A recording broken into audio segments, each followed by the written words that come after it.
स्मरण परमेश्वराचे होई प्रसन्न श्री चक्रधर। करी स्मरण परमेश्वराचे होई प्रसन्न श्री चक्रधर। प्रेम उपयोगाला येते आणि त्या प्रेमाखातर इथे आलेले आहे आणि त्याला मुख्य कारण म्हणजे आमचे ज्यावेळेला आम्ही जालन्याला गेलो होतो त्यावेळेला कोणीच नव्हतं तिथे, बाबा पण नव्हते जालन्याच्या मंदिरामध्ये। तिथे गोवर्धनकर बाबा होते जे आपल्याला आता तीर्थयात्रेत भेटलेले होते आणि त्या बाबांनी, आता त्या बाबांचं पण तिथे काही चालत नव्हतं, ते आले आमच्याबरोबर गप्पा गोष्टी करत बसले। पण ज्या वेळेला त्यांना कळलं की हा मुंबईचा परिवार आहे आणि मस्के भाऊंचा परिवार आहे, त्यानंतर जे परिवर्तन झालं ना की आज त्या 85 वर्ष वयामध्ये देखील ते आपल्याला भेटायला आले। बाबा भेटायला आले, साधी गोष्ट नाहीये, आपल्याला वास्तविक परभणीला जायला पाहिजे होतं। आणि किती बाबांचं प्रेम असतं। छोटी छोटी मुलं, हे उद्धव विरार वगैरे ही छोटी छोटी मुलं बाबांबरोबर त्यावेळेला असायची, बाबांना बसले कुठे उठवायला लागायचं, त्यावेळेला त्यावेळेपासून आपल्याला तीर्थयात्रेत ते लाभलेले आहेत आणि लाभले, आले, आशीर्वाद मिळाला आणि मुलांना खुश करून पाठवून दिलं त्यांनी। सगळ्या मुलांना 20-20 रुपये दिले, बाबांना द्यायला पाहिजे। त्यांच्या अंगा खांद्यावर खेळलेले आहे, बाबांच्या गोवर्धनकर बाबांच्या अंगा खांद्यावर खेळलेले आहे। पण वक्तृत्व काय असतं, ज्ञान काय असतं आणि ते कसं तुमच्या पुढे संपादन केलं पाहिजे, सगळ्यांपुढे ते बोलू शकतात असं काही नाहीये। चिंतनी जनक जे करतात ना त्या सर्व गोष्टींनी परिपूर्ण असावं लागतं, त्याला अष्टपैलू असावा लागतो। रवींद्र जडेजा सारखा म्हणजे त्याला खेळताही आलं पाहिजे, बॉलिंगही करता आली पाहिजे आणि जर एक योग्य प्रकारे झेल पण झेलता आला पाहिजे, त्याला म्हणतात अष्टपैलू खेळाडू। त्याप्रमाणे आमचे बाबा अष्टपैलू खेळाडू आहेत, आपल्याला आले, दर्शन दिले, धावपळ आहे, आता त्यांना परत रात्री निघायचंय, रात्री परत निघायचं, रात्रीच्या गाडीचं पुन्हा रिझर्वेशन आहे। पण प्रेम आहे, प्रेमाखाती आलेले आहे आणि आपल्याला तर देवपूजा करायची आहे। हे चुकीचं आहे का बरोबर आहे तुम्ही सांगा। आमची निवड आहे ना ती कधी चुकत नाही, कधीच चुकणार नाही, कारण आम्हाला एवढं मोठं पाठबळ आहे की ते चुकू देणारच नाही। मी मगाशीच सांगितलं, तीर्थयात्रा ज्यावेळेला आम्हाला प्रसंग ओढावला की होणार नाही त्यावेळेला कापूस ताणेकर बाबांनी कोण माणूस दिला, त्यावेळेला। आतापर्यंत 10 वर्ष त्यांच्याबरोबर सतत तीर्थयात्रा चालू आहे। मध्ये करोना 2-3 वर्ष तेवढ्यात फक्त 2 वर्ष थांबली होती। त्याच्यानंतर आम्हाला पंचाळेश्वरला जायचं होतं पण ते वाया जालना मार्गे जायचं होतं। जालना मार्गात काही मंदिरामध्ये व्यवस्था होणार नाही, आम्ही चौकशी केली आणि बाबांनी कपुस्तान चोली तीही। आणि ज्यांच्यावरती जे बाबा आहेत त्यांचं प्रेम आमच्यावरती, आज जे एवढी सामग्री आपल्या पुढे ओतली आहे ना, ओतली ते लीळाचरित्रातलं संपूर्ण घोषवारा त्यांनी आपल्या पुढे सांगितलं। नुसता लीळाचरित्र सांगितलं नाही तर कर्मराटीचे दाखले देखील दिलेले आहेत आणि तेच दाखले अत्यंत महत्वाचे असतात। चिंतनी जनिकांचं तेच महत्वाचं आहे की परमेश्वराचं तत्वज्ञान सांगण्या अगोदर सांगितलंय। रामदासांनी दासबोधामध्ये काय सांगितलेलं आहे हे अगोदर त्यांच्याकडून वधून घ्यायचं आणि त्यांची घंटा त्यांच्या गळ्यात बांधायची, तरच हा मानव होऊ शकतो। आज बाबांनी जो अभ्यास केलेला आहे तो साधा अभ्यास नाहीये। मी मगाशी सांगितलं 2-3 तास ते बोलू शकतात एवढी त्यांची क्षमता आहे। पण आता काय मुंबईचं आणि त्यांचं नातं आहे हे मला माहिती नाही। आता त्यांनी तिसरा प्रसंग सांगितला, इथे आले मेगा ब्लॉक, नाहीतर 7:30 वाजता ते इथे यायला पाहिजे, ज्ञानपीठात आलेच असते आणि आम्ही सगळी तजवीज करून ठेवलेली होती। आले का त्यांचं स्नान विधी वगैरे सर्व आमच्या मुकुंदानी उठणं वगैरे सर्व तयारी करून ठेवलेली होती, ती व्यवस्थित करायचं। उदक पण आम्ही तुम्हाला दिलं ते उदक नव्हते, मार्गात जे उदक असतं ना ठेचा आणि भाकरी ती पण मागवली होती, पण आता ते खाल्ली की नाही, खाल्ली की म्हणजे उदक पण खाल्लं। राष्ट्राची अखंड भूमी. या भूमीमध्ये सात्विकता आहे, धर्म आहे, आणि जी माणसं धर्माचं अनुसरण करतात, अनुकरण नाही, अनुकरण फार लोक करतात. आपण त्या अनुसरणाच्या स्टेपकडे निघाले यात्रेकरू आहात. आज श्रीकृष्ण ज्ञानपीठ नाटुंगा या ठिकाणी आपण सर्वजण नुकतीच पदयात्रा करून आलेला. आता गाडीनं फिरला तुम्ही, पण एक शेवटी पायानं काही ठिकाणी चाललेला आहात, स्थानाकडे गेलेला आहात. पायांनाही थोडेसे श्रम झालेले आहेत. ती सुंदररित्या पदयात्रा झालेली आहे आणि त्याचा एक समारोप म्हणून आज आपण सर्वजण उपस्थित आहात. ज्ञानपीठ पाहिल्यानंतर थोडस मनामध्ये येताना असं होतं, माझ्या माणसं असतील, किती असतात, कसे असतात, काय. कारण ही नगरी म्हटलं की माणसाकडे पळणारी, धावणारी आणि दिशाहीन धावणारी माणसांची नगरी म्हणून ओळखली जाते मुंबई. पण त्याही मध्ये स्वतःच्या पायांना दिशा, मनाला देवाकडे असणारी गती, त्या स्थानवंदनाकडे असणारी तुमची रती, हे जेव्हा तुमच्याकडे पाहिलं तेव्हा या वैभवशाली नगरीमध्ये धर्मानं नटलेली माणसं सुद्धा हे पाहून फार बरं वाटलं मला. कारण इथे प्रत्येक जण पैशासाठी धावण्यासाठी आलेला असतो आणि सगळं सोडून देवासाठी धावणारे. अर्थातच तुम्ही 10-15 दिवस जी काही यात्रा केली, धावून आला, निश्चित तुमच्या पायामध्ये जे बळ दिलेलं आहे. मी फार वेळेस भाऊंची भेट झाली जालन्याला, ज्यावेळेस यात्रा आली 2 वर्षापूर्वी, तेव्हा पाहिलं आणि ऐकून होतं भाऊंविषयी की धर्म रुजवण्यासाठी स्वतःच्या जीवनामध्ये सर्वस्व गोष्टीचा त्याग करो, केवळ तोची व्हावा, तोची भेटावा.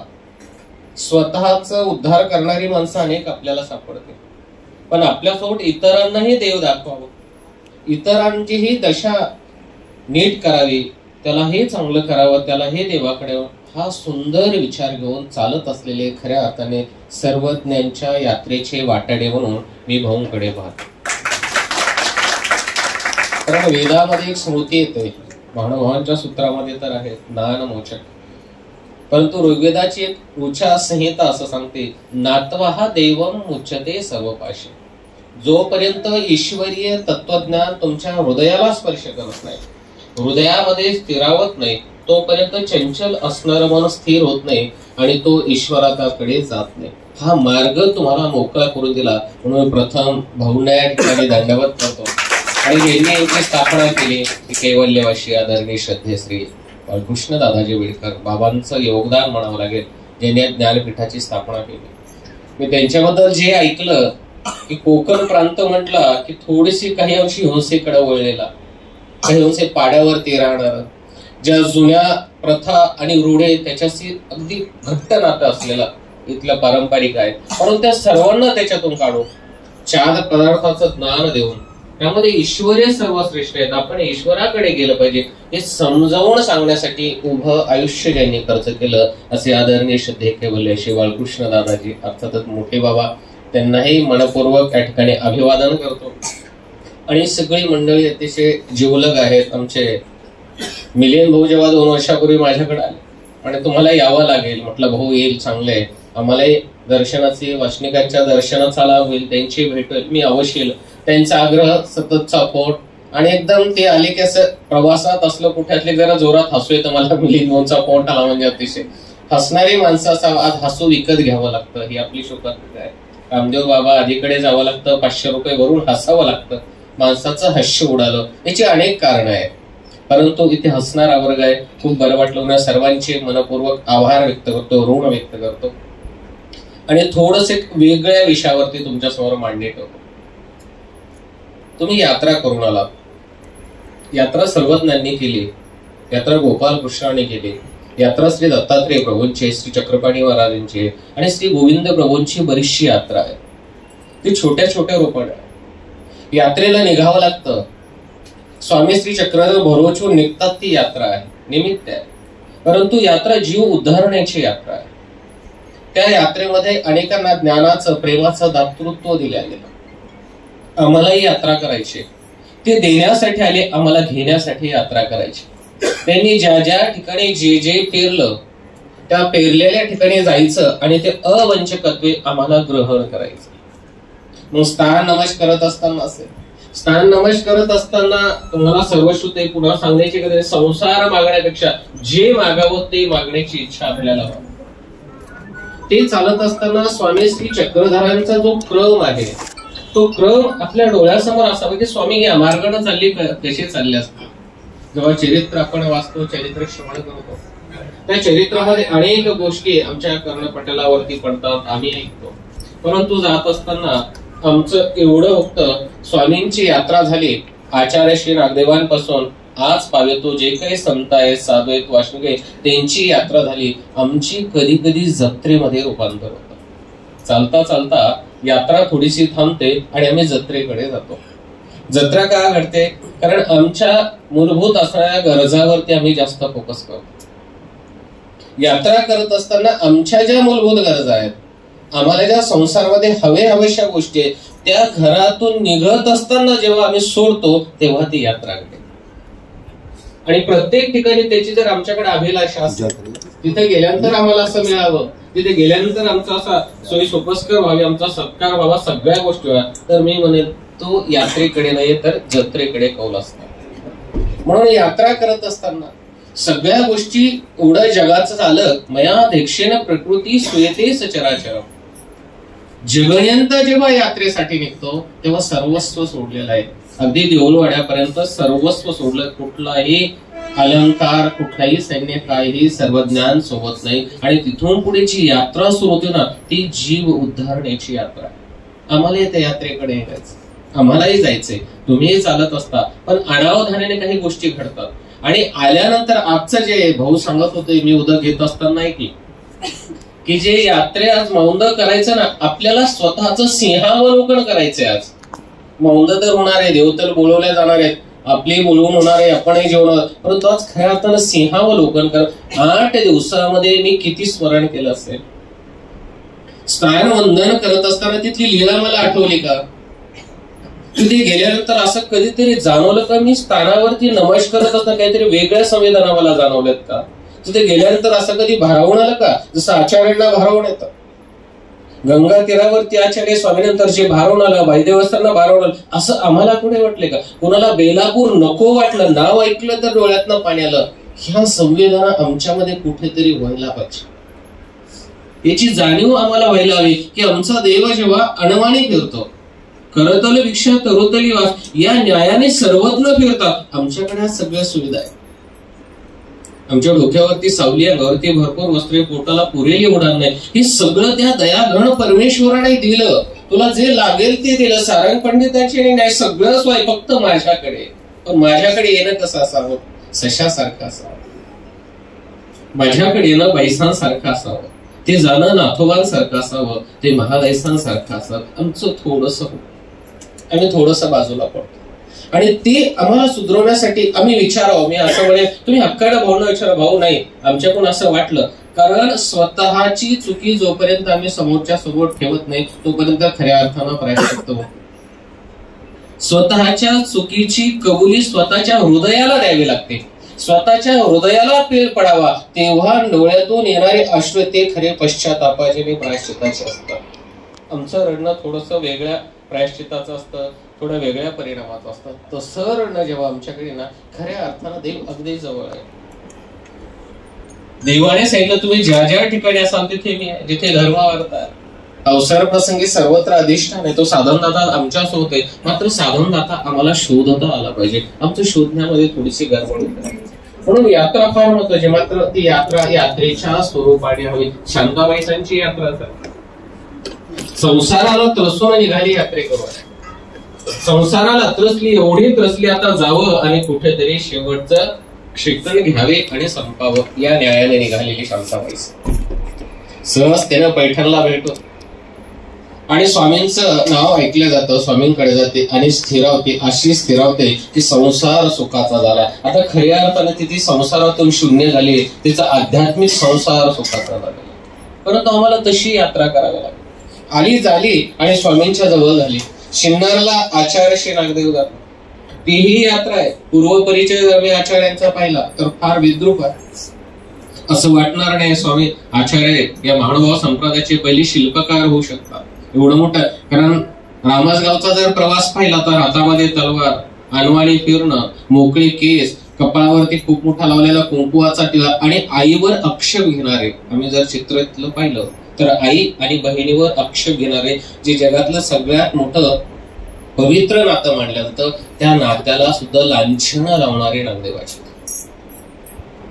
यात्राच होती, पण त्या डोक्यामध्ये आणि त्या पायाची गती बिघडलेली होती, बुद्धीची स्थिती बिघडलेली होती, अस्थिर झालेले होते, मन अतिशय चंचल होतं, संसाराने एवढे त्रस्त झाले, कोणावरही विश्वास उरलेला नव्हता. आता जगामध्ये विश्वासास पात्र असं एकही माणूस नाही, हे स्वतःच्या मनामध्ये ठाम केलेला निर्धार. जसं शांताबाईसांनी केलं, आता आपलं कोणीच नाही, मुलींना काबूर लागलं जायचं आणि संपायचं. तसे डोमेग्रामचा तो ब्राह्मण 5 कन्यांचं पिता संपलं, आता संसार संपला, आता जायचं. तो स्वामींकडे जातो, आचार्य स्वामींकडे जातात, शांताबाईसा स्वामींकडे. ही यांची यात्रा आहे. सगळी संसाराला त्रसलेली माणसं. आपण पण उपयोगलेला असतो कधीतरी, असं वाटते फार झाला तर निघावं, कुठेतरी निघावं, परंतु निघताना निर्धार असावा. या तिघांकडे पाहिलं तर निर्धार आहे.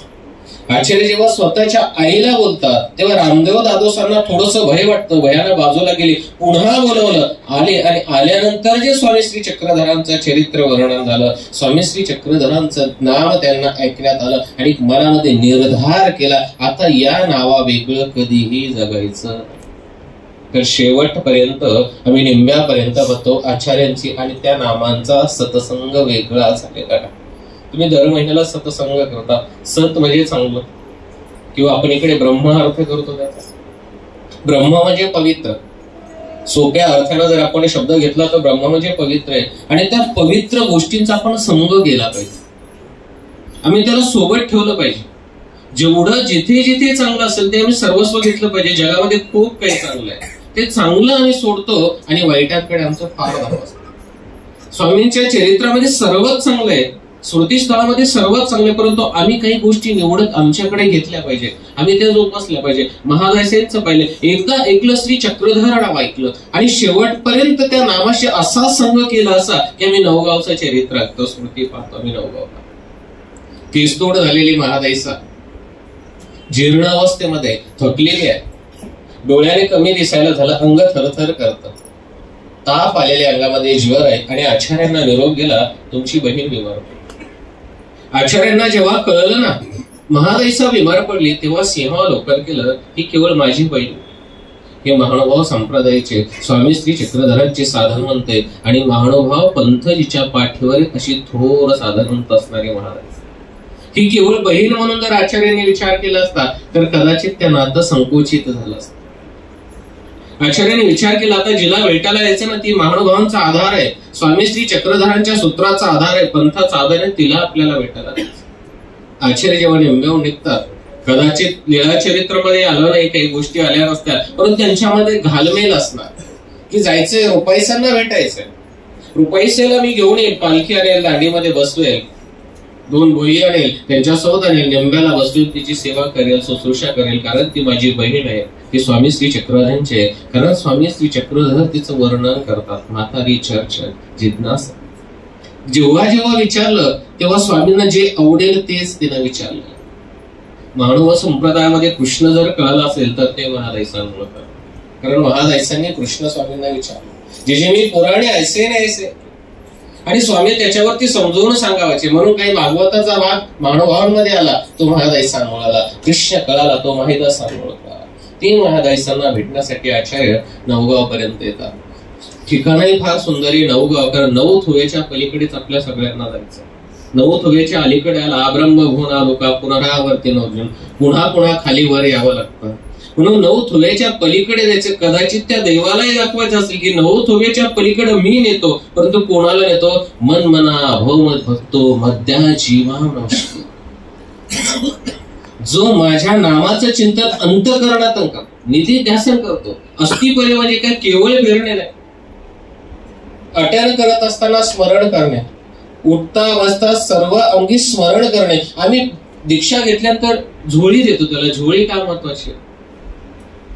एखादं चांदीचं पात्र द्यायला हवं त्याला, सोन्याचं ताट द्यायला व झोळीच का द्यावी कपड्याची? दुसरंही काही देता येईल ना संन्याशाला, का द्यावी झोळी त्याला? कारण झोळी ही स्मरणाचा संग करणारं साधन आहे. छोटासा कपडा आहे, फार मौल्यवान नाही, परंतु अध्यात्मामध्ये आणि जीवनामध्ये त्याची फार मौल्य किंमत आहे, फार मोठी किंमत. दीक्षा दिली की मी पहिला क्रम असतो तो झोळी देण्याचा. झोळी यासाठी द्यावा लागेल तुला सतत वाटावा तो रंग आहे, तुला ती घेऊन फिरायची, त्याच्याभोवती दीक्षा आहे, त्याच्याभोवती आटन आहे, त्याच्याभोवती रिझन आहे. फिरत असताना झोळी दिसली की जगामध्ये माझं कोणीच नाही, या झोळीमध्ये अन्न नाही, हे फक्त उदर भरण्यासाठी आहे, इंद्रियांना रस देण्यासाठी नाही. याच्यामध्ये जे अन्न घ्यायचं ना तो फक्त देव भेटण्यामध्ये जे अंतर आहे तिथपर्यंत जगण्यासाठीच मला ते अन्न मला इंद्रियांना द्यायचं ना. देव आणि माझ्यामध्ये जी दुरी आहे ना तिथपर्यंत मी श्वास घ्यावा आणि शेवटच्या श्वास त्या ठिकाणी भंडारीकारांसारखा स्वामी श्री चक्रधरांच्या समोर सोडा, एवढ्यासाठी त्या झोळीमध्ये अन्न घेतो. ती झोळीची गाठ शिकवते तुला कर्मबंधनाच्या गाठी सोडायच्या, मारलेल्या ज्या गाठीत ना कर्मबंधन ह्या गाठी तुला मोकळ्या करायच्या असतील तर त्या देवाकडे जावं लागतं. एक बुद्धांचं चरित्र फार सुंदर. बुद्ध ज्यावेळेस घरून निघाले त्यावेळेस त्यांचा मुलगा होता राहुल, परंतु ते कधी त्याला राहुल म्हणाले, ते नेहमी राहू म्हणायचे. कारण त्यांना निघायचं तेव्हा 9 महिने संपत आलेले होते. सगळे म्हणाले थांबा, यशोधरा म्हणाले थांबा, घरी नवजात शिशु येणार आहे, तुम्ही थांबा. बुद्ध थांबले आणि थांबल्यानंतर मुलाचा जन्म झाला. एक 2-4 महिने त्यांना वेळ लागला, जाऊ देत नव्हते सगळेजण. म्हणून ते म्हणाले हा राहुल नाही, हा माझ्यासाठी राहू आहे, हा मला बाहेर जाऊ देत, आचरणासाठी निघू देत नाही. 2-4 महिन्याचे असताना ते रात्री निघाले. रात्री निघाल्यानंतर निघून गेले. 24 वर्षानंतर पुन्हा त्या राजदरबारामध्ये त्या बाहेर आल्यानंतर त्यांनी भिक्षास्वर आवाज काढला. यशोधरेनं आवाज ओळखीचा वाटला. यशोधरा म्हणाले आवाज ओळखीचा आहे. धावत पळत बाहेर आली, मुलाला यायला 24 वर्षाचं वय आता राहुलचं झालेलं. 2 तप करून महात्मा जे बुद्ध निघाले ते आता महात्मा बनवून आले. एक महात्मा समोर होता. यशोधरा पुन्हा त्यांना बोलायला लागली, पुन्हा त्यांच्यावर लांछनं लावायला लागली. राहुल हे तुझे पिताचे आहे, तू वडील आहे. 24 वर्षापूर्वी निघून गेले, संसाराला दिले, भित्रे ते आपलं पालन पोषण यांनी केलं नाही, मोकळे झाले, निघून गेले. 24 वर्षामध्ये जे तुला मिळालं ते आता माग. यांचं सर्व इस्टेटीचं तू मालकी, तू यांच्याकडे मागणी कर. यशोधरा बोलत असताना महात्मा मात्र शांत होते, एक शब्दही चकार बोलले नाही. राहुल पुढ्याला म्हणाले माग. यांनी 24 वर्षामध्ये जे कमवलं ना ते तू माग त्यांच्याकडे. महात्मा बुद्धांनी शिष्याकडे पाहिलं. आनंद नावाचा शिष्य होता. म्हणाले आनंदा, माझा 24 वर्षाची जी कमाई आहे ना ती आज मला माझ्या मुलाला द्यायची. आनंद पुढे आला आणि आनंदानं ते भिक्षेचं पात्र घेतलं, बुद्धांच्या हातामध्ये ठेवलं. बुद्धांनी ते पात्र घेतलं आणि त्या मुलाच्या हातामध्ये दिलं. बाळ राहुल, हे माझं 24 वर्षामध्ये कमवलेलं हे आहे, हे तुझ्या स्वाध्याय कर. राहुलच्या हाताला आता पात्राचा स्पर्श झाला आणि क्षणार्धात राहुल महात्मांच्या बाजूला आला. बाबा, मला हे संन्यासी व्हायचंय, मला हे तुमच्यासारखं विरक्ती जीवन जगायचं. कारण 24 वर्षाच्या त्या पात्राची ताकद नाही, ताकद त्या 24 वर्षाच्या तपाची, 24 वर्षाच्या नाम साधनेची, 24 वर्षाच्या त्या आचरणाची ताकद आहे. सगळं साक्षीदार ते पात्र होतं. त्या पात्राचा स्पर्श झाला आणि होणारा राजा संन्यासी होण्यासाठी तयार झाला. मात्र आम्ही त्या पात्राला त्या दृष्टिकोनातून पाहतो. आम्हाला असं वाटतं आता गुरुंनी दिलं, भिक्षा मागावी, त्याच्यामध्ये ते आम्हाला केवळ भिक्षेसाठी दिलं. ते भिक्षा देण्यासाठी नाही, ते तुम्हाला जाणीव करण्यासाठी की रंग तुम्हाला निघायचंय, फिरायचंय, देवासाठी निघायचंय आणि त्यापेक्षा फारसं साधन तुम्हाला गरजेचं आहे. आणि त्या हे दृष्टीकडे कधी त्याचाही संग केला पाहिजे. आम्हाला कधीतरी त्या हे न्यायालय जायचं, तेच करण्यासाठी, तेच नाम घेण्यासाठी महादाईचा नाव गावला. आचार्य जेव्हा त्या रुपाईसांकडे आले ना, रुपाईसांना पाहिलं, विचारलं सगळ्यांना कशी आहे. शेवटी ते बहीण आहे, चुलत बहीण, दुसरी आश्रमातली आहे. आणि सगळ्यात महत्वाचं आचार्यांना नेहमी जाण असायचे, कारण तुम्ही जगामध्ये चौकडे प्रेम पाहता, जग भरभरून सांगतं, ज्ञानेश्वर आणि मुक्ताईंचं प्रेम सांगतं, बहीण भावाचं प्रेम सांगतं. पण अनादी काळापासून स्वामी श्री चक्रधरांच्या लीला चरित्रामधलं बहीण भावासारखं प्रेम आम्हाला जगात कुठेही सापडणार नाही. सहज त्यानं मानव पंथाचे आचार्य म्हणतात, मध रूपेची आर, मला माझ्या बहिणीची शपथ. एवढं अपार प्रेम त्यांचं त्या बहिणीवर होतं. बहीण म्हणून नाही तर स्वामींची साधनवंत म्हणून प्रेम. त्या रुपाईसांना विचारतात कुठे, साधनवंताने सांगितलं रुपाईसा आहेत आतमध्ये. त्या मठाजवळ आले, दरवाज्यावरती उभा राहिले आणि आतमध्ये डोकावलं. डोकावून पाहिल्यानंतर लक्षात आलं जीर्ण झालेली म्हातारी आहे. केव्हा देवाचा होकार येईल सांगता येणार नाही, केव्हा निघून जाईल सांगता येणार नाही. आणि अशामध्ये जर मी विचारलं रुपये तू कशी आहेस, बरं आहे का, एखादा वैद्य आणू का, अशा जर प्रापंचिक वार्ता करत राहिलो आणि अचानक देवाचा होकार आला आणि रुपाईचा जर संपली तर अंतकाळी देवापासून ती विभक्त होईल असं त्यांच्या कदाचित मनात आलं असेल. म्हणून तत्क्षणी आतमध्ये गेले, स्वतःच बहीण भावाचं नातं बाजूला ठेवलं, त्या दारवंट्यावरती हात ठेवला, जोरात रुपे तुझं देव आठवतो. आणि तेवढ्याच ताकदीनं फक्त शब्द कानावर पडला, देव थरथर करणारे म्हातारी पाटकन उठले, हो नागदेया मज बेलो पुरीचा वजरी घडवताना तो श्रीचक्रधर आठवतो, नागदेया जड जीवन नाही तारणारा तो देव मला आठवतो. हा सत्संग आणि हा चांगला संघ असतो. जेव्हा शेवटच्या श्वासापर्यंत त्या नामाचे आम्ही संघ कोणाचा, नाथोबा कुठले त्यांच्या गावाचे निशाण आमच्याकडे. मात्र राक्षस बोनला आल्यानंतर अवकाशासाठी गेले, फार मोठं सोनं मिळालं. सोन्याकडे पाहिलं, अरे स्वामी असताना जर सापडलं असतं तर स्वामीच्या विनियोगाने असतं, काहीतरी उपयोगात आलं असतं. आता काय म्हणून त्याच्यावरती अवकाश केला आणि निघाले की एवढी मोठी गरज. ते नाथोबा जेव्हा राक्षस भवनला शेवटचा श्वास घेतात, आचार्यांना माहित पडतं नाथो सर. आचार्य निघतात आणि येतात, मला त्या ठिकाणी माझं आसन, माझं पटकर झाला जे नाथोचे देह. आम्ही घेतो माणसं गेल्यानंतर, आम्ही त्या ठिकाणी जात नाही. त्या माणसाच्या पिंडाला आम्ही लवकर हात लावण्यासाठी तयार होत नाही. आचार्य सांगतात मला तिथं बसायचं, कारण पाठीमागची पार्श्वभूमी हे नाथो स्मरणा वेगळा केव्हाही मी पाहिला नाही, मी कधीच पाहिलं. माझ्या देवाने जेव्हा जेव्हा नाथोला जे सांगितलं होकार म्हणून त्या क्षणामध्ये उभा राहिला, निश्चित माझा देव श्री चक्रधर त्या भूमीजवळ असं आला असेल, माझ्या नाथोला नेण्यासाठी आला असेल, म्हणून ती भूमी सात्विक आहे, तिथे देव मला भेटेल म्हणून आचार्य त्या ठिकाणी असतात. हा सत्संग आम्ही ह्या सगळ्या गोष्टींचा संग केला पाहिजे, आमच्या जवळ घेतला पाहिजे. आम्ही ईश्वराकडे जात असताना ते ईश्वरावरती आमची तेवढी बुद्धी आम्ही दिल्या. चरित्रामध्ये अनेक प्रसंग आपल्याकडे अनेक असतात. आता आपल्याकडे जवळजवळ महिना 2 महिन्याला एक नवीन देव आणि नवीन सगळं काही बऱ्याचशा ठिकाणी तयार होतं. आपल्या लक्षात येत नाही नवीन देव निघाले का म्हणून तो हा झटपट पाहिलेला मला, आम्ही त्याच्याकडे पळत असतो. मध्ये या महानगरामधला एक प्रकार होता आमच्याकडे, युट्यूबला बऱ्याच जणांनी पाहिलं. स्वामींसारखं ते म्हणाले आम्ही स्वामीच आहोत, भेटका वगैरे, वाटतं मुंबईच आहे ते, बरेचसे व्हिडिओ वगैरे असे येतं. परंतु आपण जेव्हा अभ्यासतो तेव्हा आपल्या लक्षात येतं देवता आणि परमेश्वर याच्यामधला जो फरक आहे. अनेक चरित्रामुळे आपल्या लक्षात येतं. मग हिवरळीचं चित्र असेल, वनदेवाचं असेल, की देवता भक्ती करत असताना आपण ज्या ठिकाणी जातो तिथून पुन्हा पुन्हा येणं जाणं आहे, तिथे पतन आहे. आपल्या जीवनामध्ये जर पतन नसतो नाही तर आपल्याला ईश्वराकडे जावं लागतं. हा देवतेकडे सुख आहे, लवकर पावेल, क्षणार्धात पाहिजे म्हणून माणसाची श्रद्धा बसते. आणि अशामध्ये आपल्याकडे विसंगती काय होते की आपल्याला प्रत्येक गोष्ट झटपट हवी.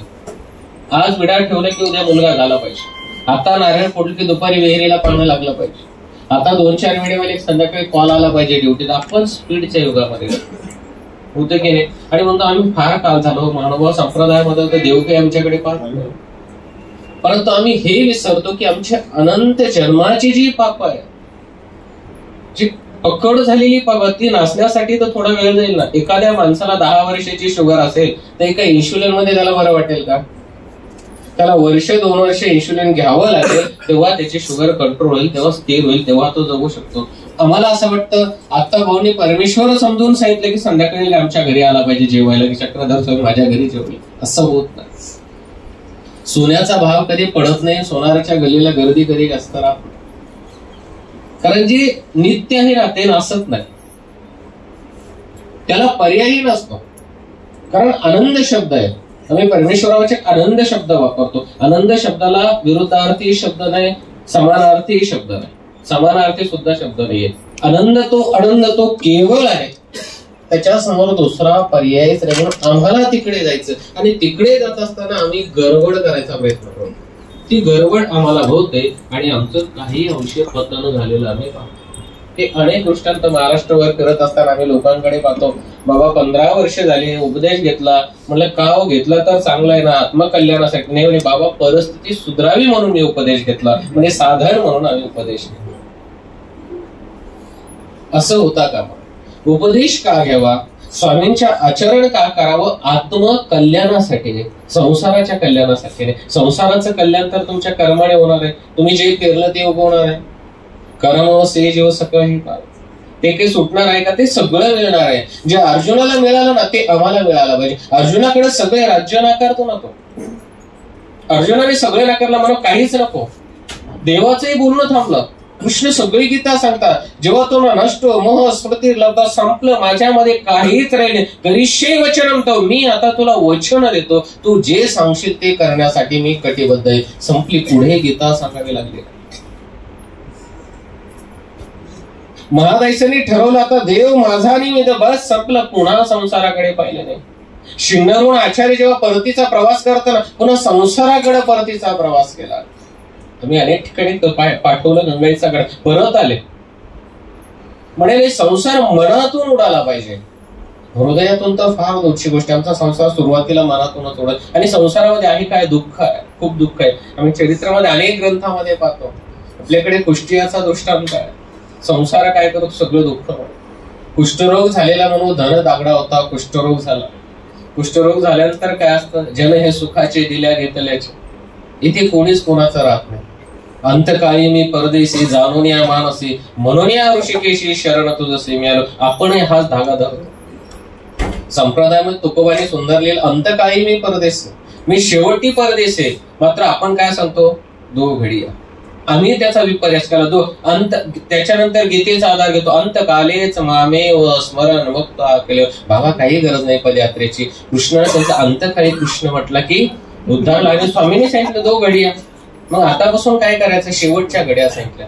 हा केवढा गोड गैरसमज आहे की नाही? गोड गैरसमज. जर आपण सुरुवातीपासून एखाद्या गावाचं नावच माहित नसेल, एखाद्या मुलाचं नाव माहित नसेल, त्याच्याशी आपलं काय नातं याची जर जाणीव नसेल, तर अंतकाळी त्याचं नाव सुद्धा आठवतं का आपल्याला? आठवतं का? कोमामध्ये गेल्यानंतर तुम्हाला आठवतं का बाहेर काय चालू आहे आपल्यासोबत? मग ते जर आठवायचं असेल तर आपल्याला प्रारंभापासून ते नाव आपल्या हृदयामध्ये कोरावं लागणार आहे.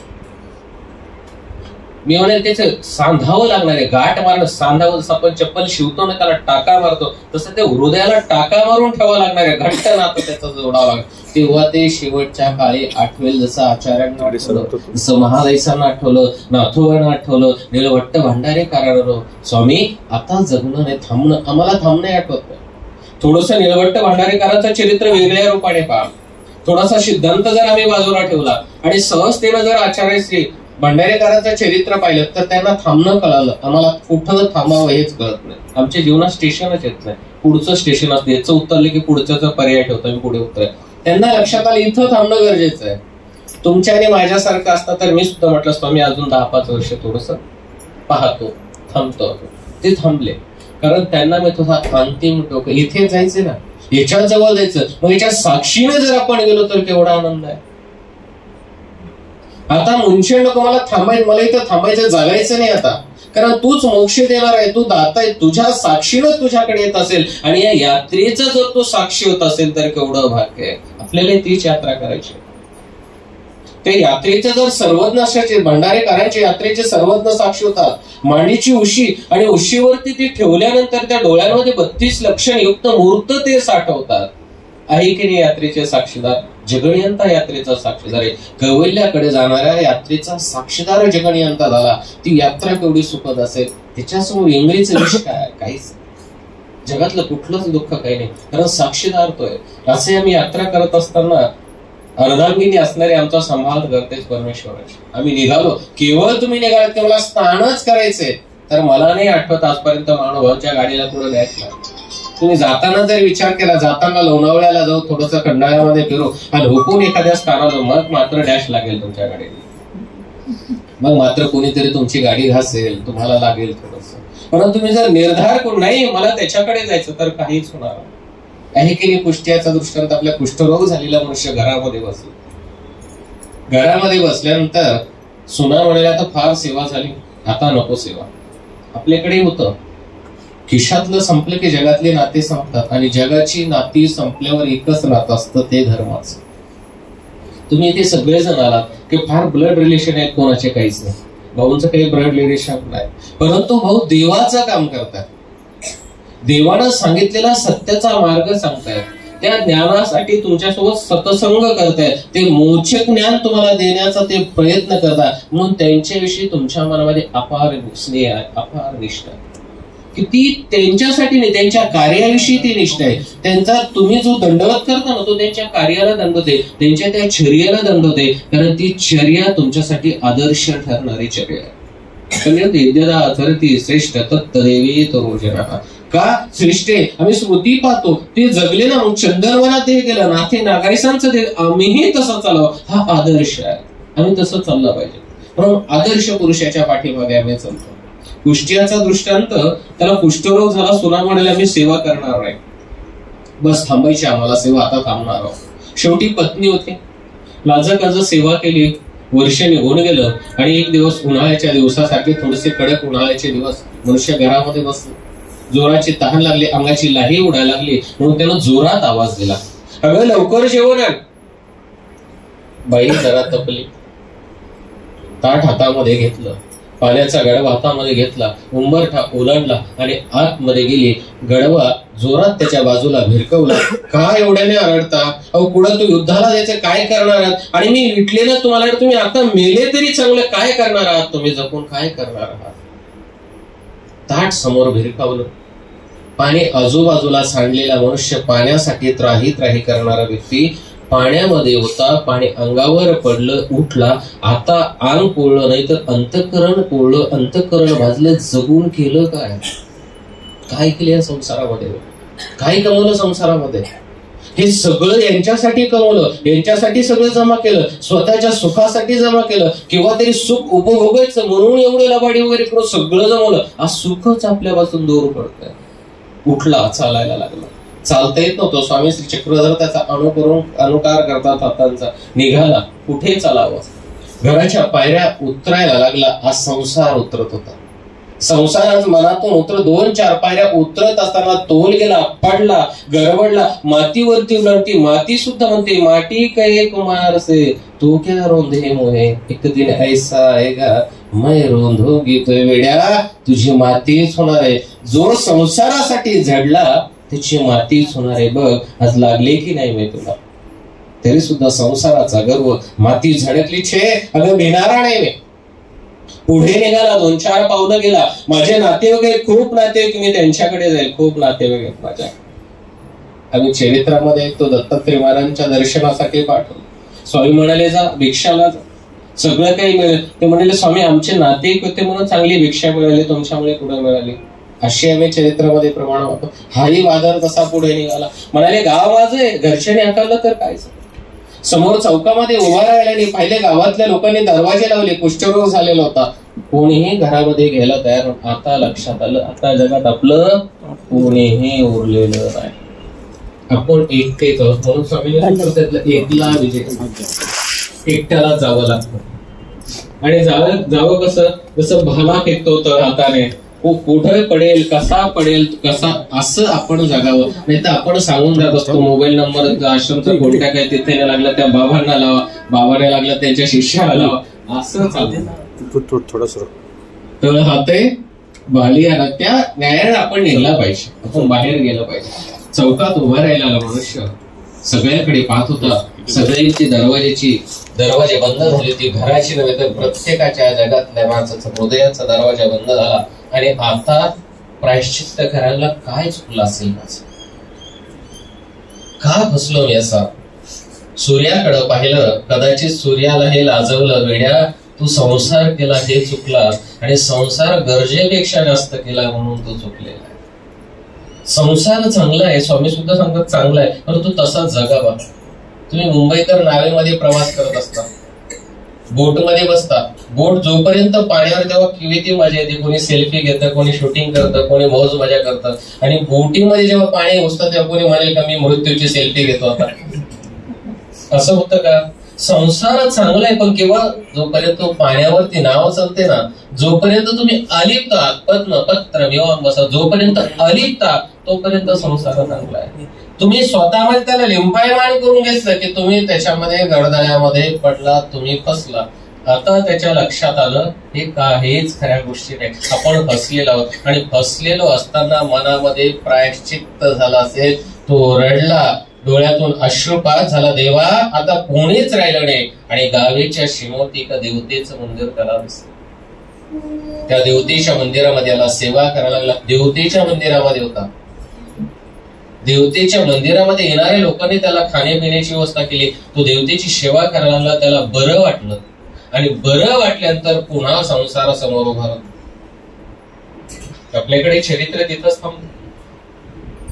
जेव्हा तो बरं वाटला, सगळी घरातली माणसं आली असते.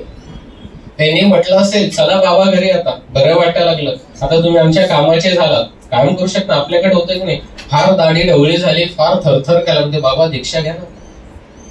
होतं की नाही असं? दीक्षा केव्हा घ्यावी जेव्हा पाय चालतात, डोळ्याने दिसतं, मुखाने नाम घेता येतं आणि थरथर करत नाही, कधीतरी अटन करता येत, तेव्हा आपण देह त्या देवालाही दिलं पाहिजे. छप्पणीची मर्यादाच त्यासाठी की तेव्हा देह सक्षम असतात, तुम्ही चालू शकता, तुम्हाला अटन घडू शकेल, स्मरण घडू शकेल. आम्ही त्याच्यासारखे कधी कधी होतो की फार थकला, संसाराच्या कुठल्याच उपयोगात राहिला नाही का, मग देदार सुटे गिरा त्या देवाच्या पात्रात, त्याला दीक्षा द्या, जाऊ द्या देवाकडे, असं नको. ही मानसिकता आपल्याकडे नसायला. जेव्हा आपल्याला सक्षम करू शकतो ना देवाचं, तेव्हा आपण निघावं. तो त्या देवतेच्या मंदिरामध्ये आला, त्याला बरं वाटायला लागलं, रोग बरा झाला, चांगला झाला, सक्षम झाला. आणि पुन्हा तो नातेवाईक रूपी म्हणजे संसार उभा राहिला आणि संसाराने पुन्हा त्याला बोलवलं. दरवाज्यामध्ये उभं राहिलेल्या त्या माणसासारखं उत्तर आम्हालाही आमच्या संसाराला देता आलं पाहिजे. समोरून संसार बोलत होता, मध्ये उभा राहिला, आता सांगितलं आता नाही, आता देव माझा आणि मी देवाचा, हा संघ आपणही केला पाहिजे. आम्ही बस त्या उपभोगामध्ये जातो, कारण ती देवता असताना जर त्याचा कुष्ठरोग बरा होत असेल तर ईश्वराकडे जर आपण गेलो तर जन्मोजन्मीचं जे पुनरपी जननम पुनरपी मरण याच्यापासून मुक्त करणारा केवळ आणि केवळ तो परमेश्वर आहे. त्याच्याकडे आपल्याला जावं. म्हणून त्याच्या नामाचा संग करणं नितांत विशेष करत असताना ह्या तर सगळ्या गोष्टी धर्माला रूढ करण्यासाठी आहेत, धर्माला आधार देण्यासाठी. मात्र स्वयंपाक कितीही सुंदर असला आणि त्याच्यामध्ये जर मीठ नसेल तर तो पोषक ठरत नाही, तो शरीराला पुष्टीवर्धक ठरत नाही. त्याच्यामध्ये मीठ असावं लागतं. म्हणून प्राप्तीला देवाकडे जायचं असेल, देव आपल्यासा करायचा असेल तर नामाचा संग आपल्याला करावाच लागणार आहे. नाम आपल्यामधलं कधीही बाजूला गेलं किंवाही ते विसंबलं गेलं पहिलं. थोडस विसरली ना द्रौपदी, थोडस विसंब झाला, थोडस विसरली.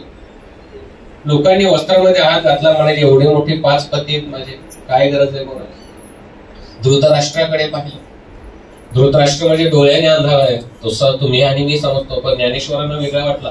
ज्ञानेश्वर म्हणाले तो डोळ्याने आंधळा नाही, म्हणे कसा, म्हातारा मोहे नासिला, तो पुत्र मोहाने आंधळा झालेला. आपण हे कधी कधी होतो. भाऊ म्हणाले चला तीर्थयात्रेला, बाबा पोरग नाही म्हणतात. म्हणजे आपण हे धृतराष्ट्राच्या भूमिकेमध्ये कधीतरी येतो. कुणी जात असेल तर त्याला आपण हे कधी कधी अडवतो, शकुनीसारखं आपण हे कधी कधी भूमिका, कशाला जातो मी जात नाही, तू कशाला होते की नाही. कधी कधी आपण विदुराच्या भूमिकेमध्ये फार कमी येतो. आपण विदुराच्या भूमिकेमध्ये असलं पाहिजे.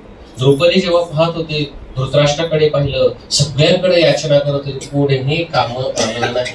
शेवटी लक्षात आलं अंधकाळीचा सोयरा तो जगणियंत आहे, म्हणून केशवाला एक हाक दिली आणि कृष्ण क्षणार्धात आला.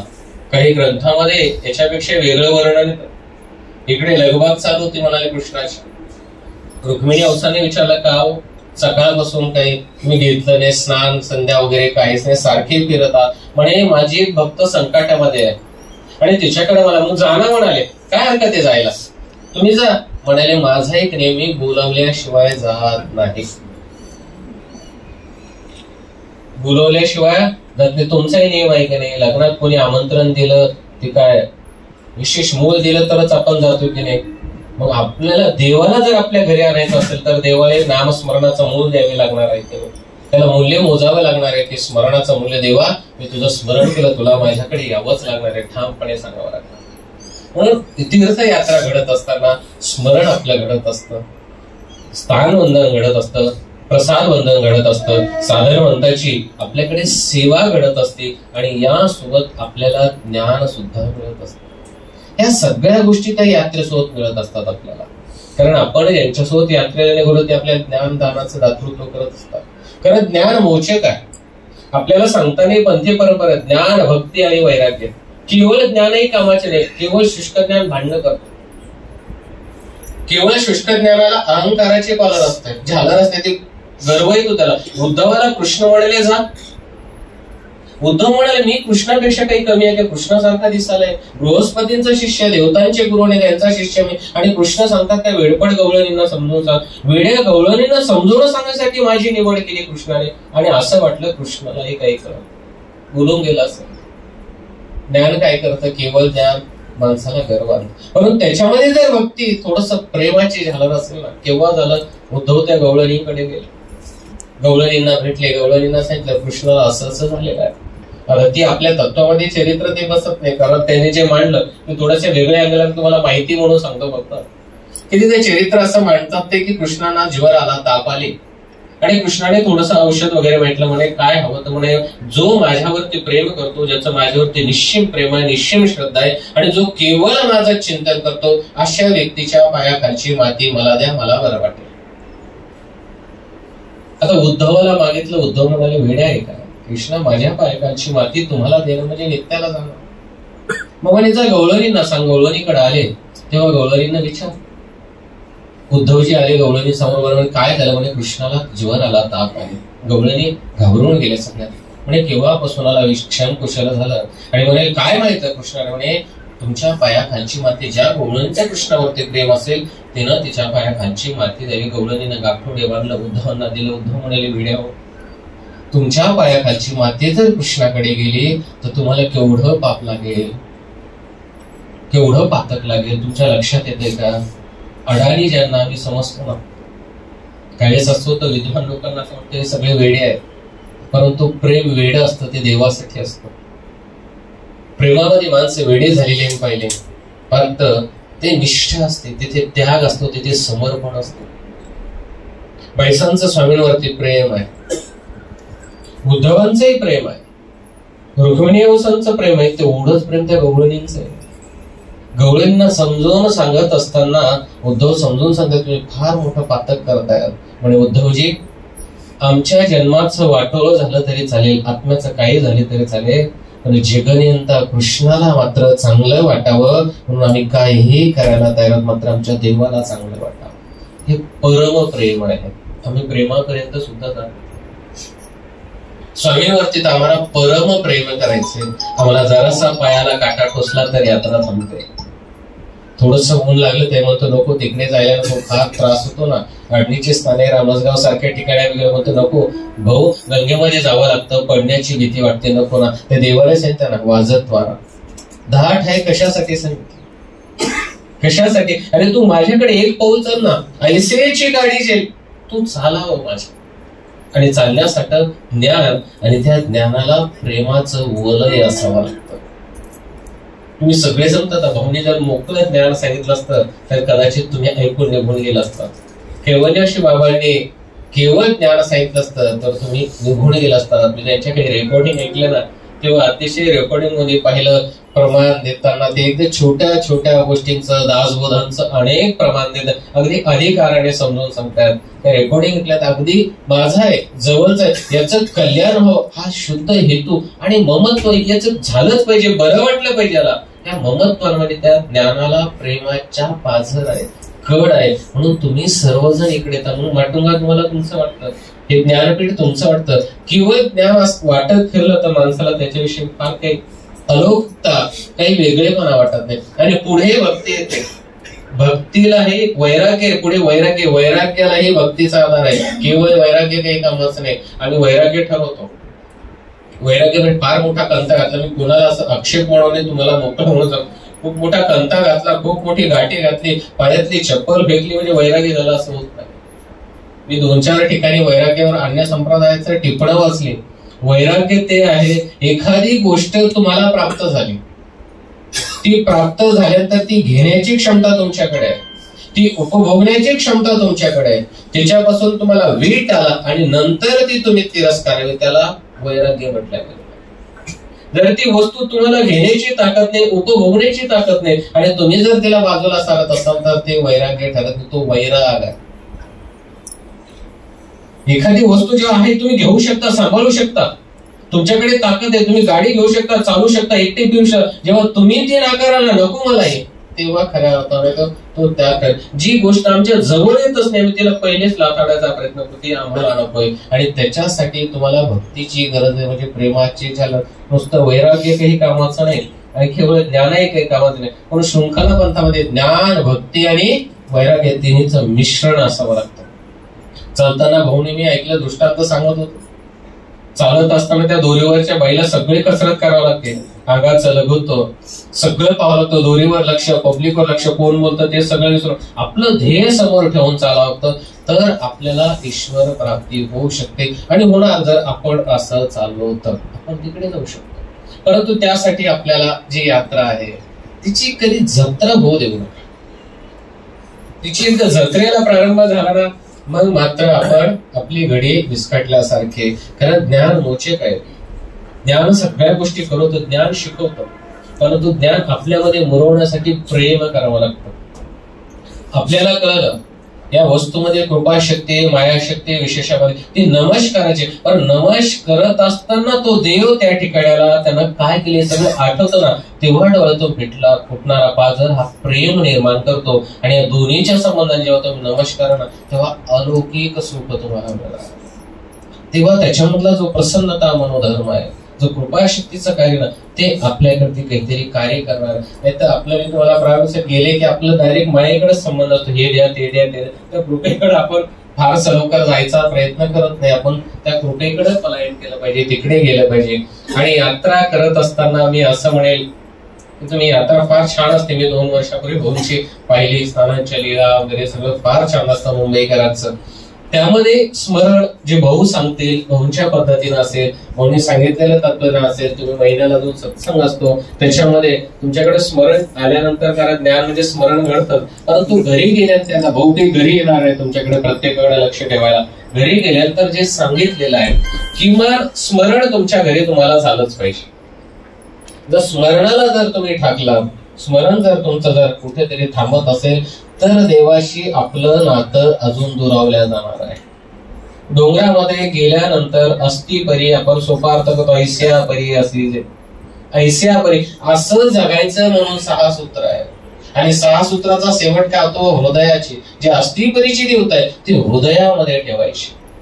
ती जर हृदयाच्या बाजूला गेली, हृदयामध्ये जर ती स्थिरावली नाही तर जीवन आपलं व्यर्थ आहे. नुसतं कपारीमध्ये जाऊन बसणं, तिथं फिरणं त्यानं होत नाही.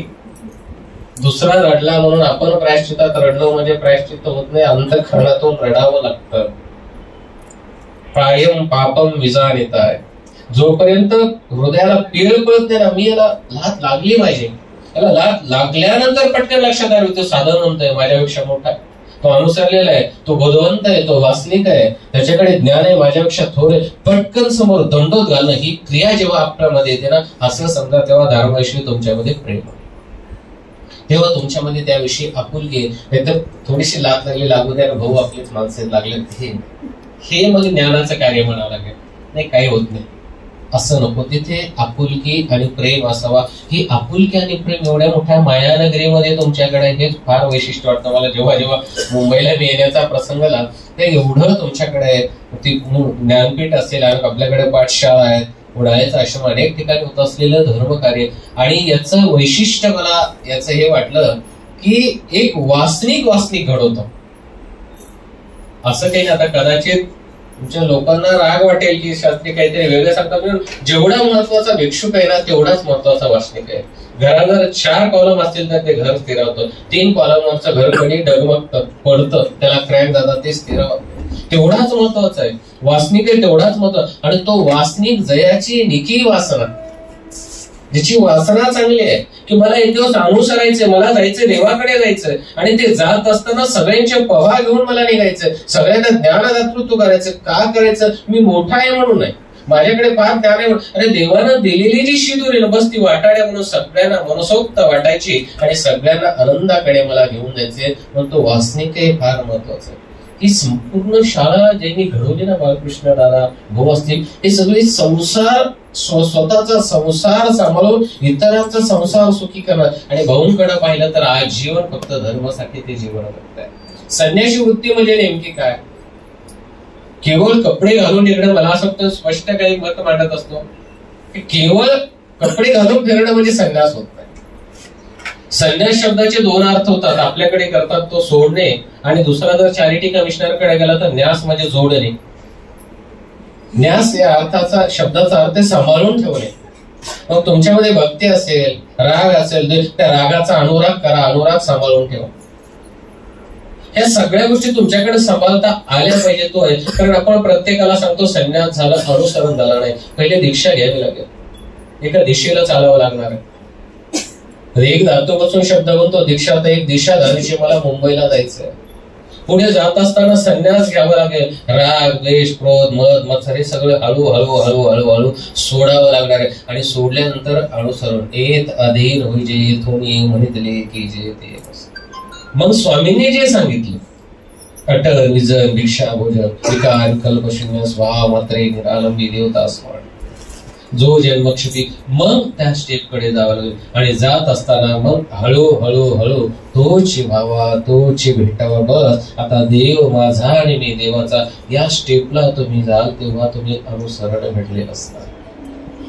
पत्रिकेवरती शब्द पटकन येतो, आज अनुसरण आहे, परंतु त्याचे प्रवास मात्र दीक्षेपासून आहे. वासनिक आहे. आज वासना चांगली आहे, मला यायचंय तुझ्याकडे, पदरात पडायचंय, होणार आहे, जाणार आहे, तो निघणार आहे. ती वासना तुम्हाला तिकडे घेऊन जाणार आहे.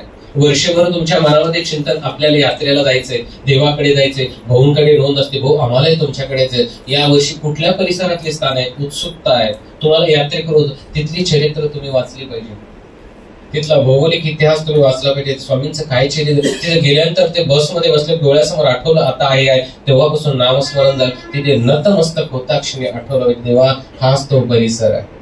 हेच ते सिंहस्थळी असेल, हेच ते बेलापूर असेल, हेच ते पंचमेश्वर असेल. जेव्हा गेल्यानंतर इथे चोरीचा आरोप केला, स्थान गेले की लक्षात बस तसंच माझ्यासोबत काही झालं असेल. इंगळे विशरण, त्यांचे इंगळे संसाराची इंगळे आहे, ते संसाराच्या दुःखापासून माझी मुक्ती, हे सगळं तुम्हाला आठवलं पाहिजे. या सगळ्या चांगल्या गोष्टींचा संघ म्हणजे सतसंग आहे. त्या सगळ्यांचा संघ तुम्हाला करावा.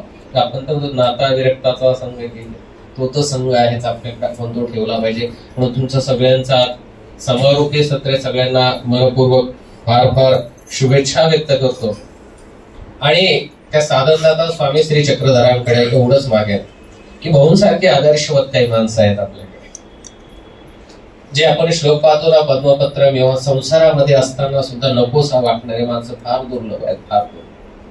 कुणाला वाटत नाही सगळं चांगलं असताना आपण सर्वस्व सोडावं आणि वेड्यासारखं लोकांच्या पाठीमागे लागावं. आणि त्या गावाला एक वैरागी बाबा, तो सकाळी 3ला उठतात, दरवाजे वाजवतात, लोकांचे उठा स्मरण करा, सगळं गाव जागवतात. ते का सगळ्यांना ते साधावं. अगदी त्या भूमीनंतर मी भाऊंकडे पाहतो की एक मनुष्य सारखा फिरतो, सारखा चालतो, लोकांची स्वतःचा वेळ खर्च घालणं, कुठलाही लोक नाही, काय फायदा नाही काय. बस सगळी माणसं धर्माला त्या निर्व्याज भूमिकेतून त्यांनी संपूर्ण आपलं जीवन समर्पित केलेलं आहे. आणि त्या समर्पित जीवनाची आज तुम्ही सर्व उपलब्ध असलेली फलश्रुती. पुन्हा एकदा खूप शुभेच्छा व्यक्त करतो. तुम्ही अशी यात्रा घडावी, तुम्हाला सर्वांना भाऊंना तर कलियुगेचा पूर्ण निरोगी आणि उदंड आयुष्य ईश्वर देव ईश्वरचरणी प्रार्थना करतो. आणि तुमच्या सर्वांच्या भेटीचे आमचे सन्मित्र मिलिंद भाऊमुळे आला, कारण भाऊनी सकाळी 4लाच फोन केला, शास्त्री रेल्वे धकली का नाही. म्हणलं रेल्वे अशा ठिकाणी बसली भाऊ तिथे नेटवर्कही नाही, कसारा घाटही दिसत नाही आणि काहीच वाटत नाही मला अगदी. आणि नेमकं मोबाईलला मेसेज आला मेगा ब्लॉक. मला राजधानीचं शहर काय आपल्या राशीला. एकदा आलो तो अब्दुल कसाबचं प्रकरण झालं, दुसऱ्या वेळेस आलो तो मुंबई बंद पडली, आज आलो तो 4 तास रेल्वे बंद झाली. राजधानीचं शहर काही आपल्याला कळवत नाही, परंतु प्रवास आला, सगळ्यांची भेटीचा योग आला. आणि फार जवळचं कुटुंब आहे, बरेचसे महाडिक वगैरे कुटुंब, जे ज्ञानपीठाची स्थापना केली, भाऊच्या सोबत असणारे अनेक कुटुंब आहेत. ही सगळी माणसं जवळची, सगळी देवासाठी वेडी झालेली माणसं आहेत. देवासाठी वेड बनत लोक दगड मारतील, वेड म्हणतील, मीरेला वेड म्हटले, जनाबाईंना वेड म्हटले. महादेशचा जेव्हा गंगा काठी फिरताना आजही लोक वेड म्हणतात, पण तिनं मराठीची कूस भरली, स्वामी श्री चक्रधरांची साध्वी झाली. आणि एवढं जनाबाईंना डोक्याचा पदर पडला, म्हणाले पडू द्या मला, कृष्ण मला पाहिजे. मीरा नाचली ना, देवासाठी नाचली. विष प्रयोग झाला, ते अमृत होऊन झालं. आपल्याकडे जसे अमृत हे म्हणते, आपल्याकडे तसे अनेक स्मृती आपण पाहतो, ते अमृत होऊन प्रवला जातात. म्हणून आपण सर्वांनाही पुनश्च एकदा खूप खूप धन्यवाद देतो, खूप खूप शुभेच्छा व्यक्त करतो आणि नामतो श्री गोपाल कृष्ण महाराज की जय.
गुरु मेरी पूजा,